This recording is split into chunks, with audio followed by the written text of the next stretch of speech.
അഭിവന്യരായ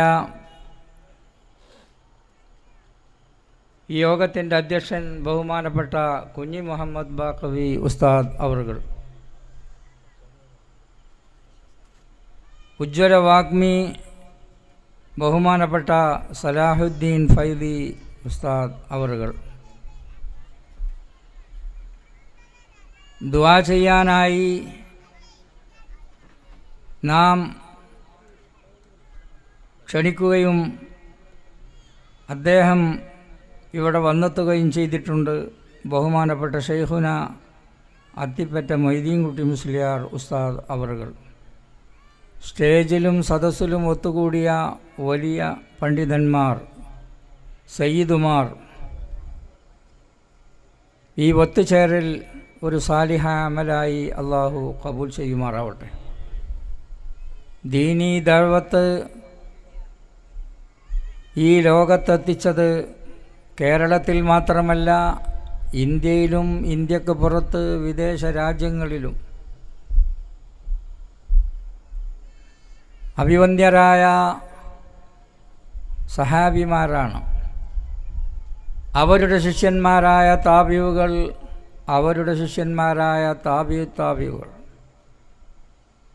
ഖൈറുൽ ഖുറൂനി ഖർനി സുമ്മല്ലദീന യലൂനഹും സുമ്മല്ലദീന യലൂനഹും. റസൂലുള്ള സൂചിപ്പിച്ച 3 കാലഘട്ടത്തിൻ്റെ ആളുകൾ. ആ കാലഘട്ടത്തിൽ ഇസ്ലാം ലോകത്ത് മുഴുവനും എത്തിയിട്ടുണ്ട്. ചൈനയിൽ സഹാബിമാരുണ്ട്, ആഫ്രിക്കയിൽ ധാരാളം സഹാബിമാരുണ്ട്, യൂറോപ്പിൽ സഹാബിമാരുണ്ട്, നമ്മുടെ ഇന്ത്യ രാജ്യത്തും സഹാബിമാർ അന്ത്യവിശ്രമം കൊള്ളുന്നു. കാസർഗോഡ് മാലിക് ദീനാർ തങ്ങളവറുകൾ, കൊടുങ്ങല്ലൂരിൽ അന്ത്യവിശ്രമം കൊള്ളുന്ന മഹാന്മാർ, ഇവരൊക്കെ ആരുടെയും ക്ഷണപ്രകാരം വന്നെത്തിയവരല്ല. ബഹുമാനപ്പെട്ട നബി സല്ലല്ലാഹു അലൈഹി വസല്ലമയുടെ പ്രത്യേകമായ കൽപ്പന പ്രകാരം വന്നതാണ്. ഏതാ കൽപ്പന? ബല്ലിഗു അന്നി വരവായ ഒരായത്തെങ്കിലും നിങ്ങൾ ജനങ്ങൾക്ക് എത്തിച്ചു കൊടുക്കണം. ആ നിലക്ക് ഇവിടെ വന്നെത്തിയ സഹാബിമാർ, ആ സഹാബിമാർ കാണിച്ചു തന്നതാണ് ഇസ്ലാമിൻ്റെ ശരിയായ മാതൃക.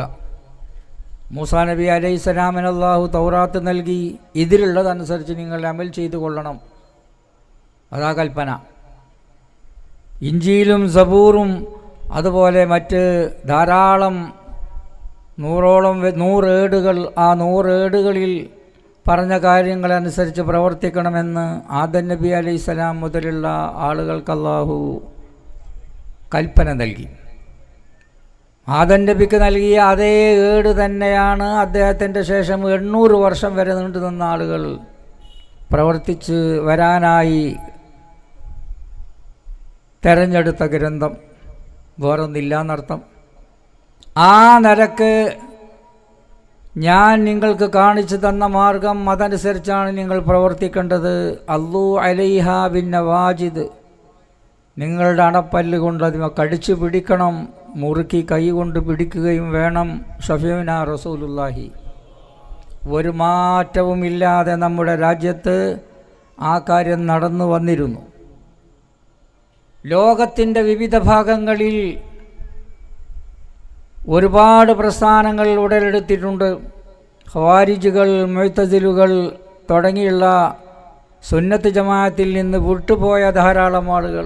അങ്ങനത്തെ ഒരു പ്രശ്നവുമില്ലാത്ത മേഖലയാണ് നമ്മുടെ ഈ മേഖല, മലബാർ പ്രത്യേകിച്ച്. പിന്നെ ഒരുപാട് കാലം കഴിഞ്ഞതിന് ശേഷം ഒരു 100 വർഷത്തിന് അപ്പുറം അല്ലെങ്കിൽ ഇതിനപ്പുറമാണ് നമ്മുടെ നാട്ടിൽ ഫസാദ് വരാൻ തുടങ്ങിയത്. ആ ഫസാദിൽ പ്രധാനമായത് റസൂലുള്ള ചെയ്തു വന്ന ചര്യകൾ അതൊന്ന് നന്നാക്കി വേറെ മോശമാക്കി, നന്നാക്കി കേടാക്കി അത് എടുക്കണം എന്നാണ്. അത് സ്വീകരിക്കാൻ സാധ്യമല്ല എന്നാണ് ബഹുമാനപ്പെട്ട വരക്കൽ മുല്ലക്കോയ തങ്ങൾ പറഞ്ഞത്. റസൂലുള്ള കാണിച്ചു തന്ന, സഹാബിമാർ കാണിച്ചു തന്ന അതേ മാർഗം തന്നെ, അതല്ലാതെ വേറൊരു പുതിയ മാർഗം വേണ്ട. അന്ന് മാത്രമല്ല ഇന്നും നമ്മൾ പറയുന്നത് തന്നെയാണ്. ബഹുമാനപ്പെട്ട നബി സല്ലല്ലാഹു അലൈഹി വസല്ലം കാണിച്ചു തന്ന അതേ മാർഗം, അത് വേണ്ട, ഞങ്ങളൊരു പുതിയ മാർഗം കാണിച്ചു തരാൻ പോകുന്നുണ്ട്, അതനുസരിച്ച് നിങ്ങൾ ചെയ്തോളീൻ. ഇപ്പോഴത്തെ പുതിയ ഗവൺമെൻറ് കേന്ദ്രം അതിൽ ശരീഅത്തുമായി ബന്ധപ്പെട്ട കുറേ കാര്യങ്ങൾ, ആ കാര്യങ്ങളൊക്കെ ഒന്ന് തിരുത്തണം എന്നാണ്. അതിന് നമ്മളെ കൂട്ടത്തിൽ നിന്ന് കുറച്ച് ആൾക്കാരൊപ്പം കിട്ടുമെന്ന് അവർ കരുതി. അവരെ മനസ്സിൽ അങ്ങനെ ഉണ്ടെങ്കിലും ഇന്ത്യയിലെ മുസ്ലിങ്ങൾ ഒന്നായി നിൽക്കുന്നു എന്ന ഈ ചരിത്രത്തിന് മുന്നിൽ അവരും എല്ലാവരൊപ്പം കൂടിയ തന്നെയാണ്. മുത്തലാഖായാലും ഏത് തലാഖായാലും ഏത് മസല പ്രശ്നമാണെങ്കിലും അതൊക്കെ ഉള്ളിൽ വെച്ച് സംസാരിക്കുകയല്ലാതെ പുറത്ത് സംസാരിച്ച് അതിൽ ഒരു കുഴപ്പമുണ്ടാക്കാൻ പാടില്ല എന്ന ആ വിഷയത്തിൽ 3 ദിവസം നടന്ന പേഴ്സണൽ ലോ ബോർഡിൻ്റെ മീറ്റിങ്ങിൽ വെച്ച് അംഗീകരിച്ചു, എല്ലാവരും സമ്മതിച്ചിട്ടുള്ളതാണ്. അപ്പോൾ ആ നിലക്ക് മാറ്റങ്ങൾക്ക് ഒരിക്കലും ജനങ്ങൾ സമ്മതിക്കുന്നില്ല എന്നതിൻ്റെ ചുരുക്കമാണ്. ആ നിലക്ക് തുടങ്ങി വെച്ച സുന്നത്ത് ജമാഅത്തിൻ്റെ തത്വങ്ങൾ, തറാവീഹ് 20 റക്അത്ത് തന്നെ നമസ്കരിക്കണം, ഖുതുബ അത് അറബി ഭാഷയിൽ തന്നെ വേണം. കുറേ ആൾ കൂടുന്നിടത്തൊക്കെ വെച്ച് ഖുതുബെന്ന് മാറ്റിയാൽ എന്താണെന്നുള്ള അഭിപ്രായം. കഴിഞ്ഞ പ്രാവശ്യം ദുബായിൽ അബുദാബിയിൽ വെച്ച് 60 രാജ്യങ്ങളിൽ നിന്നുള്ള പണ്ഡിതന്മാർ ഒത്തുകൂടിയിട്ട് അവിടെ അജണ്ട ഇല്ലാത്തൊരു യോഗം വിളിച്ചു. അജണ്ട സാധാരണഗതിയിൽ പള്ളികളിൽ റമദാൻ്റെ പകലിൽ ജനങ്ങൾക്ക് ഉപദേശം നൽകുക, അതിനുവേണ്ടി അവർക്ക് കാറുണ്ട്, പോലീസിൻ്റെ പ്രൊട്ടക്ഷനുണ്ട്, അങ്ങനെയൊക്കെ സൗകര്യം ചെയ്ത് വരുത്തിയിട്ടുള്ള ആ യോഗത്തിനിടയിൽ വേറൊരു യോഗം, അതാരാ ഉണ്ടാക്കിയതെന്നറിയില്ല. ഏതായാലും ആ വിഷയം അവിടെ തന്നെ നുടയിൽ വെച്ച് തന്നെ ഉള്ളപ്പെട്ടു. എന്തായിരുന്നു വിഷയം? തബ്ലീഗിൻ്റെ കാര്യത്തിലേക്ക് ഇന്ന് ധാരാളം ആളുകൾക്ക് ദഅവ ആവശ്യമാണ്, അതുകൊണ്ട് വെള്ളിയാഴ്ച നടത്തുന്ന ഖുതുബ ഒന്ന് പ്രാദേശിക ഭാഷയിലായ തരക്കല്ല എന്നാണ് ഈജിപ്തിലൊരു പണ്ഡിതനാണ് കൊണ്ടുവന്നത്. അതിൻ്റെ പിന്നിലാരാന്നറിയില്ല. ആ സദസ്സിൽ കൂടിയ കൂട്ടത്തിൽ ഞാനുണ്ടായിരുന്നു, എന്നെയും ക്ഷണിക്കപ്പെട്ടിട്ടുണ്ട്. 20 ദിവസത്തെ പ്രബോധന പ്രവർത്തനത്തിൻ്റെ ഭാഗമായി ഒത്തുചേർന്ന ആ സദസ്സിൽ പകൽ 10 മണിക്ക് വിളിച്ചു ചേർത്ത യോഗം, ആ യോഗത്തിൽ അത് പറഞ്ഞത്. പ്രസംഗം അവസാനിപ്പിച്ച് വേറെ ആളുകൾക്ക് മറുപടിയൊന്നും പറയാൻ കൂടിയില്ല, അവസരം ഉണ്ടായിട്ടില്ല. അതിൻ്റെ ഇടയിൽ ഞാൻ എണീറ്റുന്നു, എനിക്ക് പറയാമെന്ന് പറഞ്ഞു. ഞാൻ പറഞ്ഞു, ബഹുമാനപ്പെട്ട നബി സല്ലല്ലാഹു അലൈഹി വസല്ലമ പറഞ്ഞത് സല്ലൂ കമാ റഅയ്തുമൂനി ഉസല്ലി എന്നാണ്. റസൂലുള്ള എങ്ങനെ നിസ്കരിച്ചു അങ്ങനെ നിസ്കരിക്കണം. ഈ ഹദീസ് വിശദീകരിച്ചുകൊണ്ട് ഇമാം നവവി തങ്ങൾ തൻ്റെ ശർഹുൽ മുഹദ്ദബിൽ പറഞ്ഞിട്ടുണ്ട്, സല്ലൂ കമാ റഅയ്തുമൂനി ഉസല്ലി എന്ന് പറഞ്ഞതിൻ്റെ വ്യാഖ്യാനം ലോകത്തുള്ള മുസ്ലിങ്ങൾ മുഴുവനും മനസ്സിലാക്കിയത് വകാന യഖ്തുബു ബിൽ അറബിയ്യ എന്ന ശർഹുൽ മുഹദ്ദബിൽ രേഖപ്പെടുത്തിയ ഖുതുബ് ഇന്ന് അറബിലാണ്. ഏതെങ്കിലും രാജ്യത്ത് വെച്ച് ഈ അഭിപ്രായങ്ങൾ പറയുന്നുണ്ടെങ്കിൽ അറബ് രാജ്യത്ത് വെച്ച് ഒരിക്കലും ഈ ആശയം പറയാനും പാടില്ല, ആ നിലക്കുള്ളൊരു നീക്കം നടത്താനും പാടില്ല എന്ന് ഫിഖ്ഹിൻ്റെ കിതാബുകളുടെ 4 മദ്ഹബിൻ്റെ അടിസ്ഥാനത്തിൽ ക്ഷണിക്കപ്പെടാത്ത യോഗത്തിലേക്ക് വിളിച്ചു വരുത്തിയ ആളുകളെ മുഴുവനും ബോധ്യപ്പെടുത്തുന്ന നിലയിലാണ് ആ കാര്യം ഉണ്ടായത്. അപ്പോൾ അതേ കാര്യം തന്നെയാണ് വരക്കൽ മുല്ലക്കോയ തങ്ങൾ പറഞ്ഞത്. ഇവിടെ നമ്മളിപ്പോൾ ചൊല്ലിയ മജ്ലിസുൻ നൂർ, അതിനു മുമ്പ് പലപ്പോഴും നാം ചൊല്ലി വരാറുള്ള മങ്കൂസ് മൗലിദ്, അതുപോലെ മൗലിദിൻ്റെ കാര്യങ്ങൾ, ആ കാര്യങ്ങളൊക്കെ ഇത് വിദ്അത്താണ്, ഇത് ഷിർക്കാണ്, ഇത് കുഫ്റാണ് എന്ന് പറയുന്ന ഒരു വിഭാഗം വന്നപ്പോൾ വരക്കൽ മുല്ലക്കോയ തങ്ങൾ പറഞ്ഞു, നമ്മളിതിനെ വെറുതെ എന്നാൽ പറ്റില്ല, അത് ശരിക്കതിനെ നേരിടുക തന്നെ വേണം. നേരിടാൻ തയ്യാറായി പല ആളുകളും ആ കാര്യത്തിൽ മുന്നോട്ട് വന്നു. അദ്ദേഹം തന്നെ പല പണ്ഡിതന്മാരും കണ്ടെത്തി. വാളക്കുളത്ത് അബ്ദുൽ ബാരി തങ്ങളെ, അദ്ദേഹത്തിൻ്റെ കുടുംബത്തിൽപ്പെട്ട വലിയൊരു മഹാണ്ടായിരുന്നു, ആ അദ്ദേഹത്തിൻ്റെ അടുക്കൽ വന്നിട്ട് പറഞ്ഞു, നിങ്ങൾ ഈ വിഷയത്തിലേക്ക് എന്നെ സഹായിക്കണം. അപ്പോൾ മൂപ്പര് പറഞ്ഞു, ഞാൻ വളരെ പ്രായമായ ആളാണ്, എനിക്ക് ക്ഷീണമാണ്, അതുകൊണ്ട് ഞങ്ങൾക്ക് ഒരാളെ കാണിച്ചു തരാമെന്ന് പറഞ്ഞു. അതാ അബ്ദുൽ ബാരി മുസ്ലിയാർ. അയാളെ നാട്ടിലാണ് മദ്രസ അംഗീകരിച്ചപ്പോൾ 1-ാം നമ്പർ മദ്രസ. സുന്നിയോന സംഘം രൂപീകരിച്ചപ്പോൾ 1-ാം നമ്പർ ശാഖ അവിടെയാണ്. ആ നിലക്കുള്ള മഹാൻ അവർ നമുക്കെല്ലാം, നമ്മുടെ ഉസ്താദമാർക്കും നമുക്കൊക്കെ നേതൃത്വം നൽകി. ആ നൽകിയതിൻ്റെ അടിസ്ഥാനത്തിൽ ഈ വിഷയത്തിലേക്ക് ധാരാളം ആളുകളെ വരുത്തുകയും അങ്ങനെ വന്ന് ക്ഷണിക്കപ്പെട്ട ആളുകളെല്ലാം ഇതിലേക്ക് സഹായത്തിന് എത്തിച്ചേർന്നു. അവസാനം അദ്ദേഹം പറഞ്ഞു, എൻ്റെ അനുയായികൾ ബഹുമാനപ്പെട്ട മഹ്ദി ഇമാം വരുമ്പോൾ കൂടെ ഉണ്ടാകും, അദ്ദേഹത്തെ സഹായിക്കാൻ ആളുണ്ടാവും എന്ന് പറഞ്ഞാൽ മഹ്ദി ഇമാം കോഴിക്കോട് വരും, അപ്പം നമ്മൾ ആൾക്കാരൊക്കെ കൂടണം എന്ന അർത്ഥത്തിലില്ല. ലോകത്തിൻ്റെ വിവിധ ഭാഗങ്ങളിൽ എവിടെയൊക്കെ മഹ്ദി ഇമാം വരുന്നുണ്ടോ ആ സ്ഥലങ്ങളിലൊക്കെ അവിടെയൊക്കെ നമ്മളെ മക്കളുണ്ടാവും. ഇപ്പോൾ ജാമിയ നൂരിയൻ്റെ ജൂനിയർ കോളേജ് 10 ആ കൂട്ടത്തിൽ ഒന്ന് കെനിയില 20 ഏക്കർ സ്ഥലമാണ് നമുക്ക് തന്നത്. അവിടെ നമ്മൾ ചെല്ലുന്നത് പോലുള്ള സലാത്ത് ഓൽക്ക് വേണം. കഴിഞ്ഞ 90-ാം വാർഷിക സമ്മേളനത്തിൽ വന്നെത്തിയ ആഫ്രിക്കയിലെ ധാരാളം ആളുകൾ ഞങ്ങൾക്കും വേണം അങ്ങനത്തെ ഒരു പരിപാടി, അതിനവിടെ കോളേജ് ഉണ്ടാക്കി. ഞങ്ങൾക്കും വേണം ഇവിടങ്ങൾ നടത്തുന്നത് പോലെ മജ്ലിസുന്നൂർ ഇവിടെ നടത്തുന്നത് പോലെ നടന്നു വരുന്ന ഹദ്ദാദ്, ഇതൊക്കെ ഞങ്ങളുടെ നാട്ടിലും നടന്നു വരുന്നതാണ്. പക്ഷേ ഇത് പഠിപ്പിക്കാനുള്ള പണ്ഡിതന്മാരും ഇതനുസരിച്ച് ഇവിടെ നിയന്ത്രണം നിങ്ങളുടെ കയ്യിലായതുപോലെ നിങ്ങളുടെ നിയന്ത്രണത്തിൽ തന്നെ വേണമെന്നാണ് പറയണത്. അപ്പോൾ വരക്കൽ മുല്ലക്കോയ തങ്ങളുടെ പ്രവർത്തനം കേരളത്തിൽ മാത്രമല്ല, കേരളത്തിന് പുറത്തും ഇന്ത്യൻ്റെ പുറത്തും നടക്കുകയാണ്. അള്ളാഹു ഇനിയും ഉയർച്ചയും വളർച്ചയും നൽകുമാറാവട്ടെ. ഒറ്റപ്പെട്ടു പോകുന്ന ആളുകൾ അവർ തീർച്ചയായും നമ്മുടെ സമുദായത്തോട് ചെയ്യുന്നത് ഐക്യലംഘനമാണ്. ഐക്യം ഉണ്ടാക്കാൻ വിചാരിച്ചാലും ഐക്യത്തിൻ്റെ ലംഘനമാണ്. 4 ആളെങ്കിലും പുറത്തുപോയാൽ.